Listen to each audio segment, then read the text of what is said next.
So this is it. This is our season finale. It's hard to believe that we've been doing this all year. It's been quite a ride.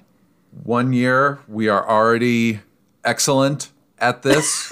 We have Yes. We have nothing to learn to make us better podcasters. Nope.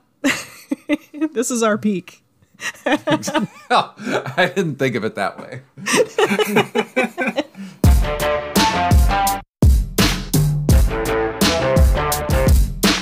Welcome to Find Laws, Don't Judge Me, the show about the law in real life. I'm Laura Temmie, and I'm joined once again by Andy Leonetti. Happy Festivus, everyone. I should have known you were going to go with a Seinfeld reference. Who else we got here? Joe Bobwish. I totally want to air our grievances right now. Can we do that? I have a grievance, but I'll get to it in a second. And Allie Marshall. Yeah, no, I like this idea. Hello, everybody. Let's get the Festivus poll. So I'm not going to say that I'm the most dedicated Don't Judge Me host, but I am recording on my day off. So I'm just going to throw that out there. Oh. Are we supposed to feel bad now? Oh. Yeah, note to the listeners. Laura volunteered. There's true. a gold star in the mail, Laura. Oh, perfect. Okay. That's really all I wanted. That's all I've ever needed.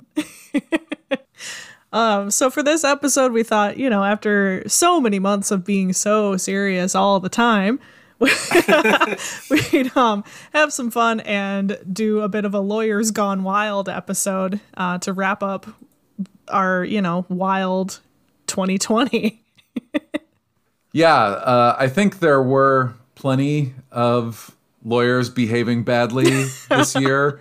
Or what did you say? Lawyers Gone Wild? I'm going to say lawyers behaving badly. I mean, I think, yeah. It's all the same, They I go guess. hand in hand for sure. And I think I want to start us off with probably the MVPs of Lawyers Gone Wild of 2020. I want to discuss the what I guess the four-headed monster that's been lovingly self-dubbed the Kraken. Oh, God. Why do they call themselves the Kraken? Does anybody know? I mean, I know what a Kraken is. Oh, I don't. What is it? Isn't it sci-fi? It's a monster. It's a monster from the ocean deep. Yes. Is this a sponge? Do I know this because of SpongeBob? Summoned Maybe. by I don't know. by Neptune, right? In like Clash of the Titans. Ah, okay. Yeah. So maybe Percy Jackson. The remake. You probably know the Kraken, Alley, because of the remake where that commercial was shown over and over again of Liam Neeson going, "Release the Kraken." Yeah, maybe. Okay. All right. Thank you for the references. All of that is staying in, by the way. Yeah, of course. Yeah. So the Kraken is the cadre of charlatans cosplaying as lawyers who did everything possible to self-sabotage President Trump's mission to overturn the results of the election in the courts. The team of Rudy Giuliani, Jenna Ellis, Sidney Powell, and Lynn Wood. Now, before one of them sends me hears this and sends me a threatening letter because some of these attorneys are have been known to do this over the last few weeks.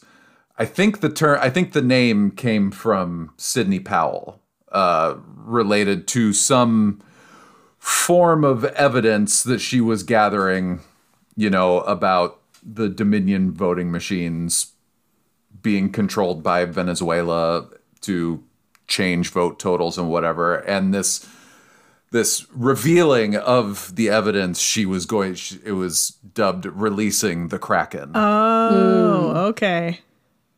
And now in Powell and Wood's desire to turn themselves into celebrities, they've now embraced hashtag the Kraken. Okay.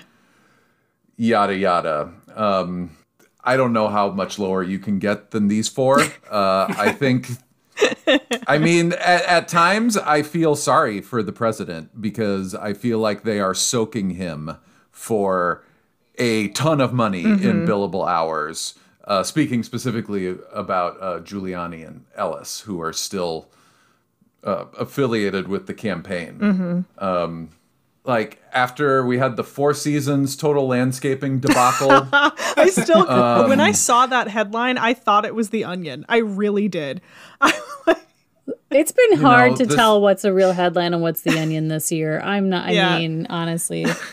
Yeah, and then we had Giuliani further beclown himself at that bonkers 2-hour press conference at RNC headquarters, which... Is that the one where he had black goo running down his face? Yeah, which was capped off by his fresh hair dye job running down his face. You know, I would think for what his hourly rate is, he could afford better hair dye, but... He wasn't even the worst of that press conference. That was Sidney Powell really stood apart at that press conference when she started unveiling the theories about Venezuela and the ghost of Hugo Chavez and blah, blah, blah, blah, blah. That she was so bad that the Trump campaign had to quickly distance themselves from her. But a wild-eyed, raving Rudy Giuliani was, kept on retainer. Right. Oh, wow. I just remember watching that press conference and thinking that anyone sweating that much is either lying or has the coronavirus, and either way, it's not good. And which it we turned then out went on that he to had learn. the coronavirus. Yes. So a little from column A, a little from column B. right. So so it's just sort of was I wrong? Yeah. Though, well, sorry, this is kind of, it's not as a funny of a point because some of the stuff is really hysterical. However, it does raise a really interesting discussion about how far attorneys can go, are willing to go, are able to go when maybe the claims of their clients are so specious, right? Like, how do you, even if you do have the obligation to represent your client to the best of your ability under the law, all of that, and sometimes you won't agree with them, but how hard is it to advocate for somebody when you don't believe what it is that they're, you know what I mean? You have no factual support. You don't, like, how do you do that successfully? At some point there might be, I would think, a limit that you just can't anymore. Yeah. And I'll say, they're still going. Right. Sidney Powell and Lynn Wood are still filing frivolous lawsuit after frivolous lawsuit. I'll give a shout out here to Reuters legal correspondent Brad Heath. I don't know the guy. He is a coworker of ours. But this guy is doing tireless work documenting all of the filings in all the courts across the country and kind of interpreting rulings into plain English and stuff. Brad Heath is doing yeoman's work in the face of this legal team's what are they now, like 1 for 60 or something like that, or 1 for 59. I don't know. No, this does raise some legitimate issues, though, Allie. I mean, I've seen all over people going as far as to call for their disbarment for filing these lawsuits. And I actually wrote a blog on this that you can read on FindLaw.com because I'm worried a little bit about opening a Pandora's box and targeting some of these lawyers. Yep. To, at least to that extent. I mean, like, everything that Andy said about frivolous lawsuits is absolutely true. And Andy, you're right to make fun of them for it. But, sometimes I think maybe we can go a step too far because everybody does deserve representation. So there are some legitimate issues here. Totally. And I had my husband asked me the other day about this. He said, well, can't they take action against the lawyers if they're filing claims and something isn't valid? I'm like, well, sure, but man, you really don't want to do that very often. I mean, it has to be a pretty egregious case. And in this case, you want those claims, even if without merit, to be at least dismissed after having gone through the process so that they could have at least that level of play in court. Funny that you say that because just today, in a filing to the U.S. Supreme Court, Sidney Powell and her Kraken team told the Supreme Court in a filing today that the slates of alternate electors from, who voted for the president have received the endorsement of state legislatures in Arizona and Wisconsin, which is not at all true, which is a lie, because the legislatures in those states did absolutely no such thing, and they did not transmit an alternate contested slate of electors to the National Archives. It's a lie. It's hard to know sometimes with these filings what is willful and what is just they don't know what the hell they're doing. Yeah, because maybe they prepared it before Monday and then just didn't go back and fix it, or because obviously that's a stupid thing to say. I haven't read it, so I don't know any, but like the Supreme Court isn't going to know, Right. So I'm guessing that kind of stuff is more indicative of their legal skill than bad intention. But I'm just speculating. I don't know what else to say about any of these four attorneys other than, I don't know if we should discuss the fart or not. I think we have to. Yeah, I think for we sure. have to talk about the fart. That's really the most offensive part of all of this. I can't believe we waited this long to bring it up. Well, we dedicated a good amount of time to the Supreme Court toilet flush back at the beginning of the season, so I think we do need to talk about the fart. Yeah. Legal discussions aside, in his up until now Don Quixote-esque quest on behalf of the president, Rudy has been appearing in these sort of hearings in front of state legislators who are sympathetic to the idea that some sort of mass fraud took place. Some under the extremely bad faith guise of just asking questions, and some who are just all in on it. And in one of those appearances, Rudy was kind of in the middle of an angry rant, and he let loose with... Allegedly. No, there was no allegedly. I'm just saying, someone farted and the mic picked it up. We don't know for sure who it was, but Jenna knows. Okay. There was no doubt in Jenna's mind. I was trying to quickly think of a legal euphemism, and Laura cut to the chase, mercifully. It was speaking of airing of grievances. Oh God. Oh no. Somebody check on Rudy Giuliani, please. Oh, the man is not well. But,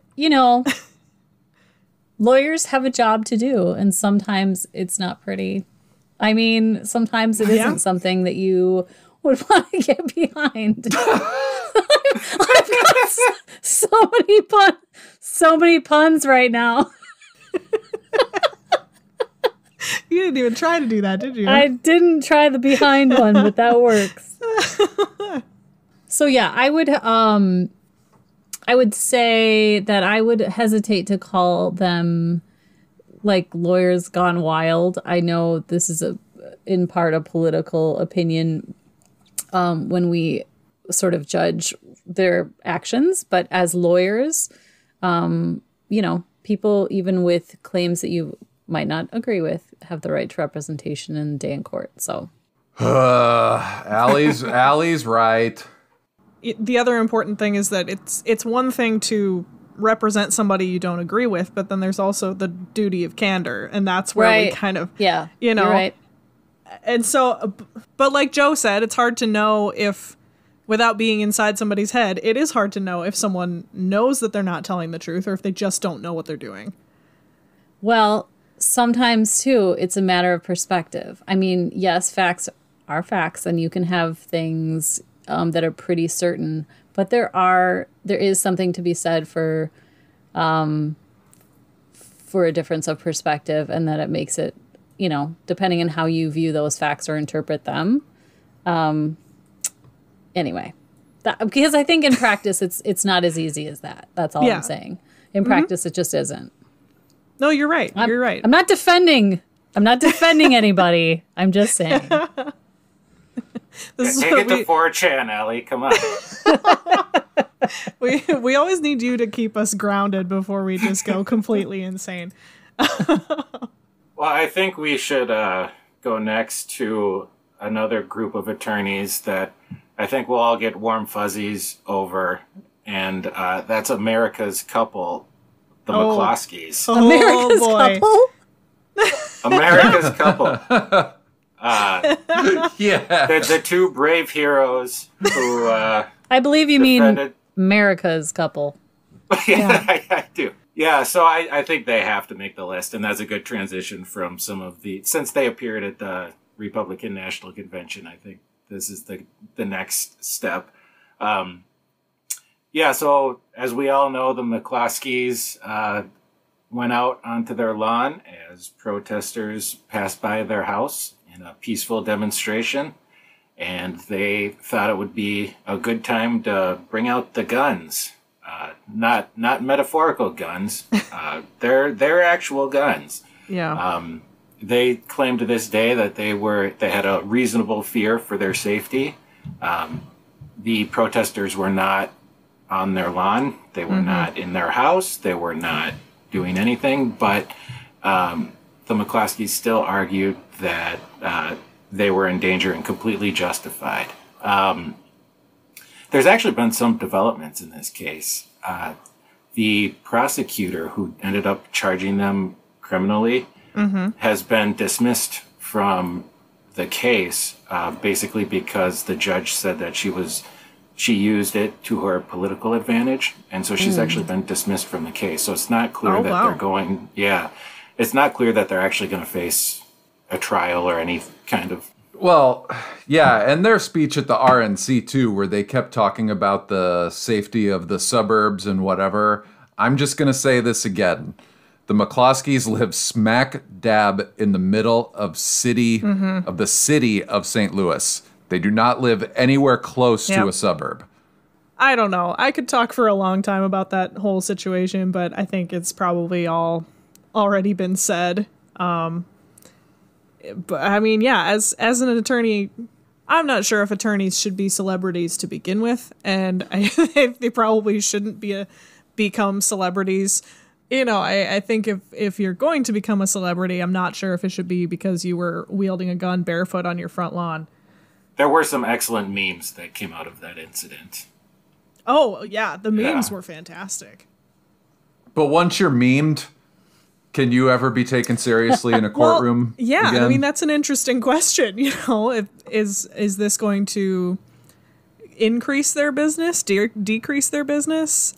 I don't know. I think it'll be a wash. Well, the thing is, though, they're personal injury attorneys, and you could see that, I mean, if they do go to trial, that adds a whole complicating factor to what they're trying to accomplish. Because, yeah, I mean, you have to consider if they're going to immediately turn off some people on the jury if you're injured in an accident. Oh, yeah. And, you know, I mean, so, yeah, they definitely made their life a little bit more complicated. But, you know, sadly, they're not the only attorneys who are threatening violence lately. I'm referring, of course, to Joe Degenova, who this also ties back to Andy's part. He's also, is saying the election was fraudulent. And he was so mad at Chris Krebs, who was the former director of cybersecurity and infrastructure, that he said that he should be, and I quote, drawn and quartered, taken out at dawn, and shot. He said this on a radio station. Now, for all people who are not attorneys out there, threatening violence is not a good legal strategy.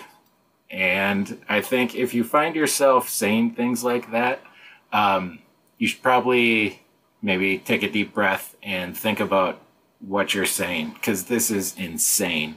And he is facing consequences for this, which is deserved, because you just can't do that. as an attorney. You just have to be under control. However strongly you believe in something, whatever point you're trying to make, this is unacceptable behavior. Yeah. Sorry, law and order doesn't include vigilante street justice. Right. And drawing and quartering is not an approved method of execution in the United States anymore. So you can't even make that argument. That is true. No, that when I heard about this, I was just floored. Because I mean, it's just such a lack of professionalism, and it's just surprising that somebody can't control their emotion. I mean, I get playing to an audience. I get saying, outlandish things if you're on a radio show to kind of garner attention. But, what are you thinking? Yeah, it again falls just into the umbrella of a lawyer who has gotten a little bit of taste of celebrity and, decide whether you want to be an attorney or a pundit and pick your lane and, spare the rest of us. So getting back to, Joe mentioned memes earlier, and I want to do a sort of a variation of it. I think we all know the Florida man. Because of the state's sunshine laws, we get to hear about a lot more crazy antics coming out of Florida. They usually involve reptiles, amphetamines, or both. Actually, my personal favorite, before I get to the Florida lawyers, I do want to tell you my favorite Florida man this year was Florida man hospitalized after iguana runs into bike causing crash. It's like, that's the most Florida headline I've ever heard. And so for iguana. This, I know, or a small bike. Yeah, who knows? It's just like a little tricycle or something. I don't know how big iguanas are. I've never seen one. But I wanted to talk about Florida lawyers today because they have also done the Florida man meme proud. So first up, and I wrote headlines for them too. Oh, nice. So first up, we have Florida lawyer charged with extorting former NFL player. Has anybody heard about this? I remember that one, yeah. Yeah, so attorney William A. Dean was charged in Broward County last month with soliciting roughly $800,000 from DeAndre Baker of the New York Giants. So I guess all of this started at a cookout in Miramar, Florida back in May, where witnesses claimed that 3 men showed up and robbed the guests at gunpoint, making off with something like $70,000 in cash and jewelry. And the witnesses initially identified 2 of the robbers as Baker and then Quentin Dunbar of the Seattle Seahawks. It's not clear to me why they were convinced that the robbers were these 2 NFL players, but they both were charged, and eventually the charges were dropped. But anyway, so this attorney was working for the alleged victims, and the case against the players unraveled pretty quickly as the victims and the witnesses started changing stories, or they just would stop cooperating with the prosecutors altogether. And so the whole thing kind of fell apart. And then it came out that this attorney, William Dean, was trying to get Baker to pay each of his clients $266,000 in exchange for changing their testimony. But at this point, all the charges against the players have been dropped. Now he's been arrested. And it's just this whole, I swear, only in Florida. There's a lot of details about that situation that don't really make sense. Namely, why these guests at this random cookout were convinced they were robbed by NFL players. I don't know if they actually believed that, or if the whole thing was, aiming to extort money from these people. I'm not really sure. Maybe they were wearing those authorized NFL jerseys that you can buy for like $75 and the confusion is natural. Sure. So I guess I do have another election related one. Florida. I know I have to talk about it. I have to. Florida attorney under investigation after he said he's moving to Georgia to vote.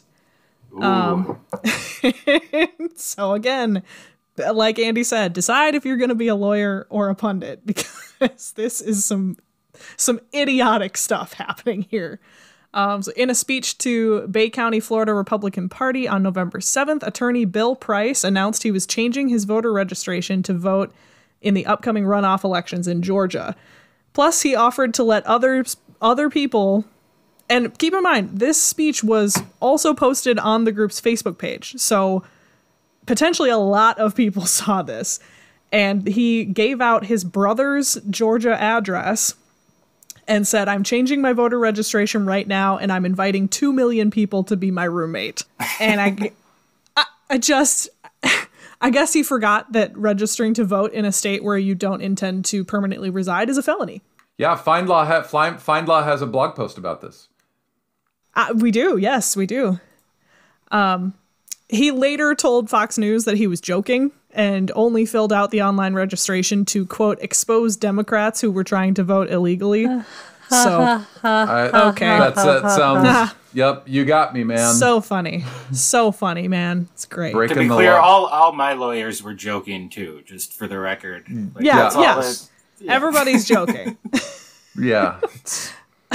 So, I just feel like as an attorney, you shouldn't really have to follow anything with like lol. Just kidding.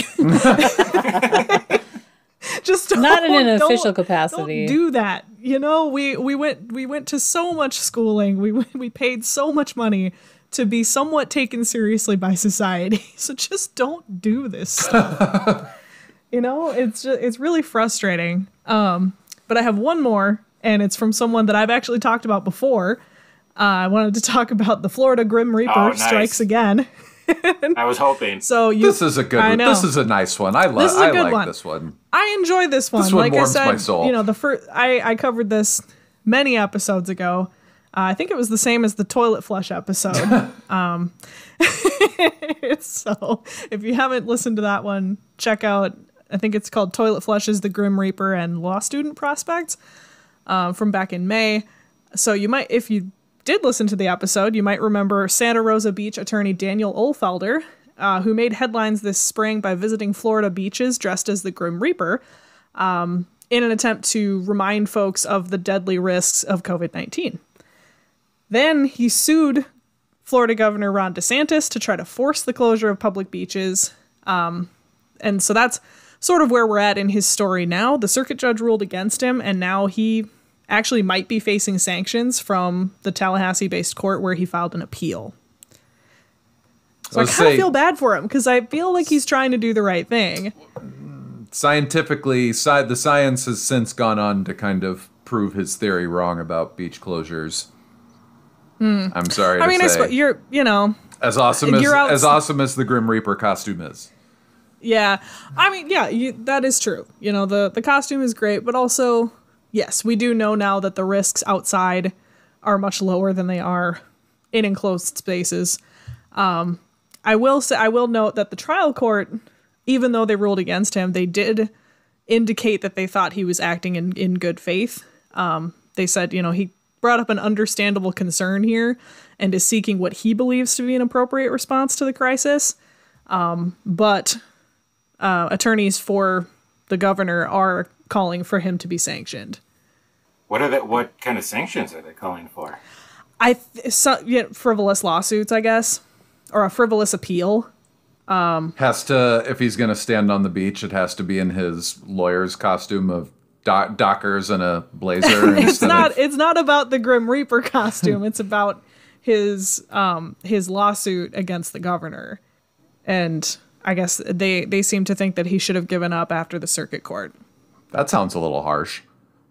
Yeah, but I did see pictures where I think it was his daughter was with him, also dressed as the Grim Reaper. So that's great. Were two Grim Reapers, and I mean, you know me, I'm a theater kid at heart, so if there's costumes involved, I'm here for it. That's some good bonding family time right there. Father-daughter beach day. Dress up. Go to the beach. Complete with a hood and a sight. Yeah. Just standing on the beach looking like a absolute dope in a Grim Reaper costume. I love it. Like looking like the ghost of Christmas yet to come. Yeah, this guy should be president of the Florida Bar Association. I was just going to say lawyers are humans too, right? We all have the capacity for nutso behavior as well. Yep. Okay. What have you done, Can't Allie? do it. What have I done? Somebody's fighting awfully hard this week for the lawyers. No, but I do have good stories from practice I won't share on air, but where I've had to make some arguments that I wasn't particularly proud of. So, yeah, I mean, you find yourself in a situation sometimes, I think, that you weren't necessarily anticipating. You know, and obviously if you have to counsel your clients in those moments, but also represent them as they should be represented. So I don't know. I guess maybe that's where it's coming from. I can see how sometimes it goes south. Not that I've done anything, you know, to get me disciplined or anything like that, but just, yeah.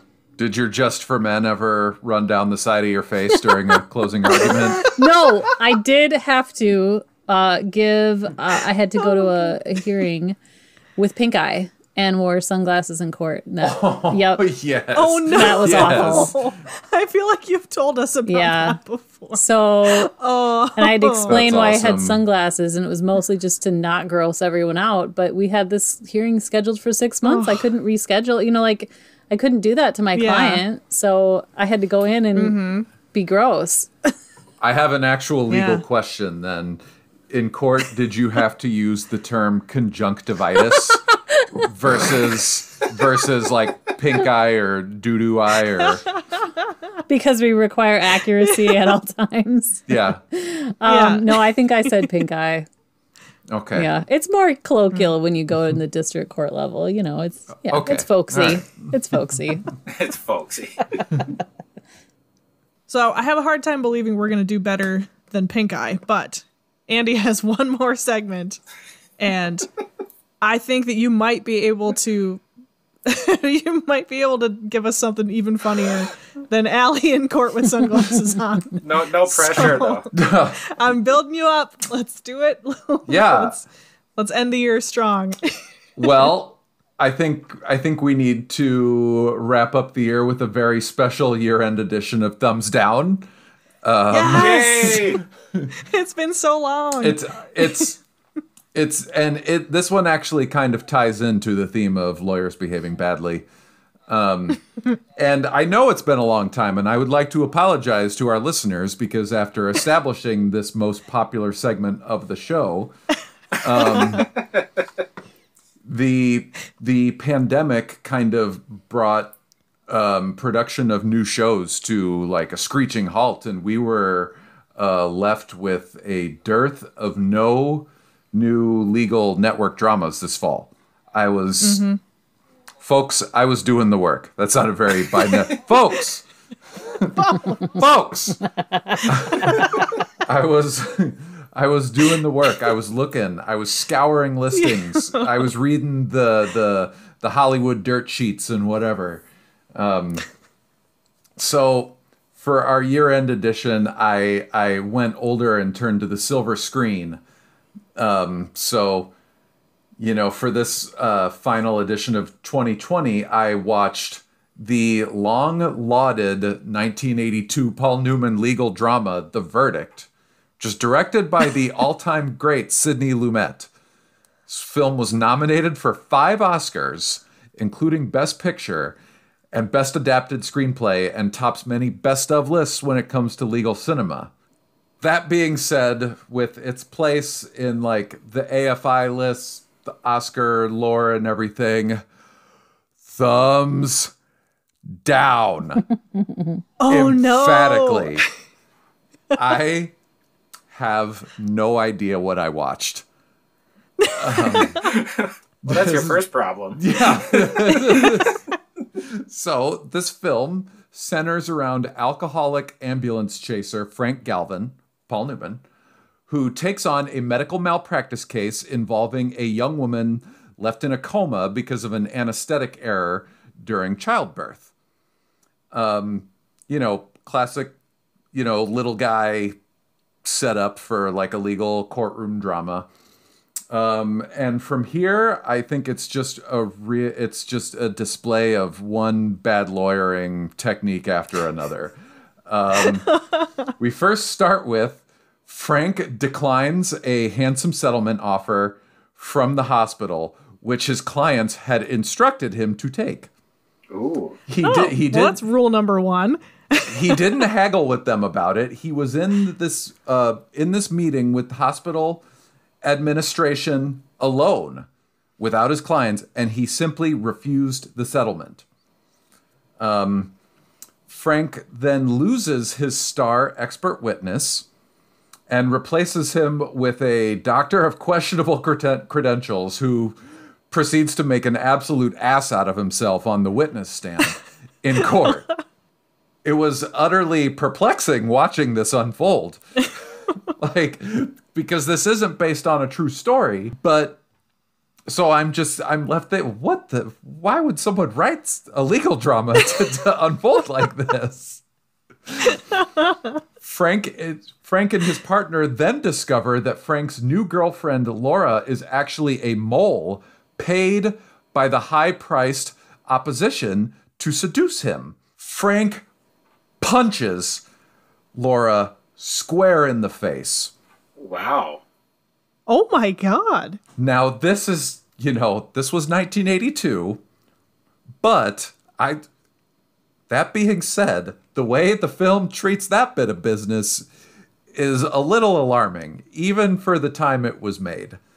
That part alone kind of brought the wheels to a screeching halt for me. He just punched her in the mouth, and you're kind of left to be like, you're like, Frank, no, what are you doing? No, somebody call the cops on this guy. Like, I'm supposed to be rooting for this guy, right? Right. This was the guy you're supposed to be rooting for. And then also, despite having the evidence of this betrayal in the form of a check, Frank pushes forward with the case instead of seeking what is an obvious mistrial. What is this guy's problem? Does he know he's in a movie? Just gonna say, he knew it was make a it to movie. 2 hours. Yep. Like, is that what's happening? Yeah, he ultimately catches. This was made in 1982, so spoilers from here on out, folks. Sorry.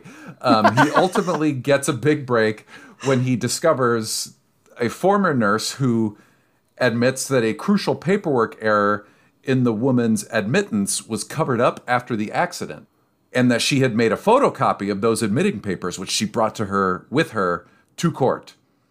But because it's a photocopy and because the judge is a pro-corporate hack, the defense gets the evidence and the nurse's testimony tossed. So literally, that's it. Sorry, I just expert witness is just utterly humiliated and has declined a settlement, and the testimony of someone who was actually there and could attest to an error being made. Her testimony is stricken. Jury is instructed not to consider it. So now is he going to release the Kraken? Frank releases the Kraken in an impassioned closing argument, which is probably the scene that many people have seen in like classic cinema clip compilations or whatever. And the jury decides, no evidence, no expert witness. Let's give the plaintiffs more than they sought. The end.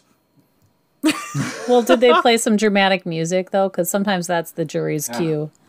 No, there was no dramatic. There was some haunting Sidney Lumet-esque music in this. Is it just that it didn't age well, but it would have been good early 80s? Or it's just...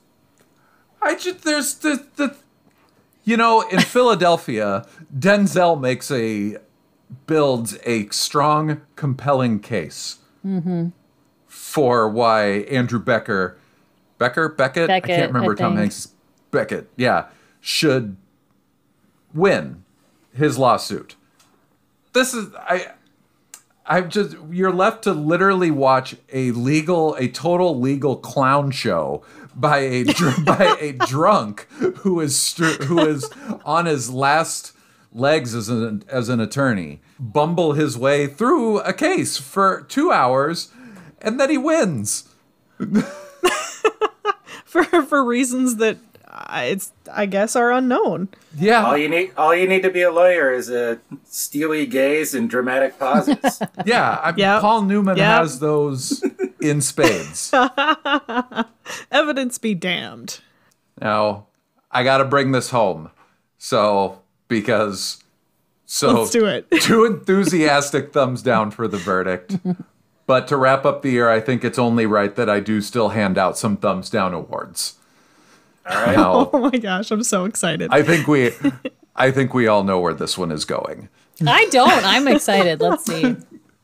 Worst show, worst portrayal of the legal profession, worst butchering of the legal process, worst acting, worst supporting acting, worst direction, worst cinematography, worst writing, worst music, worst most obvious virtue signaling, and sassiest dialogue all go to the now mercifully dead and buried Bluff City Law. Yay! Bluff City Law. Casserole. With the exception of a lone line conflating casseroles for being intimate. It's been a long time since I've come across a show this wretchedly stupid that isn't even fun to appreciate. It will be very hard for 2021's worst to top this one, but I know Hollywood will try. And I'll be out here watching it, so none of you have to. As a fellow Midwesterner, I find it troubling that you say that hot dish is not romantic. It's called hot dish.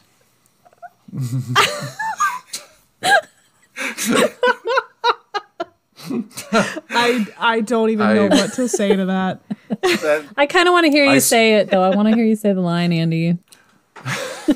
All right. I got divorcees bringing me casseroles.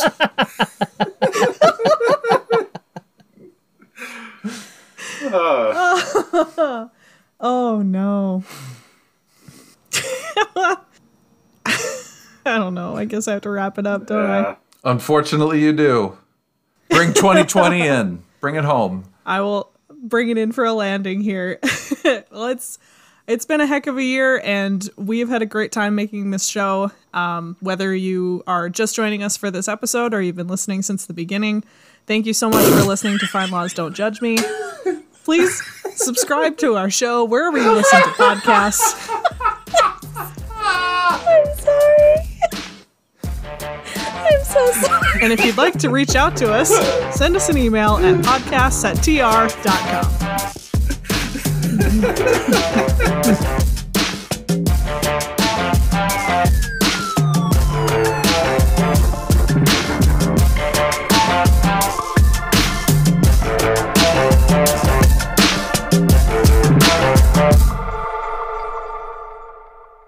And best adapted screenplay and tops many best of lists when it comes to legal cinema.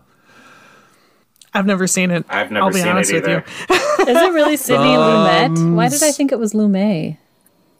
Oh, you cut it off. I was in the middle of rendering the verdict. Sorry, go ahead. That's fine. Stupid questions I have.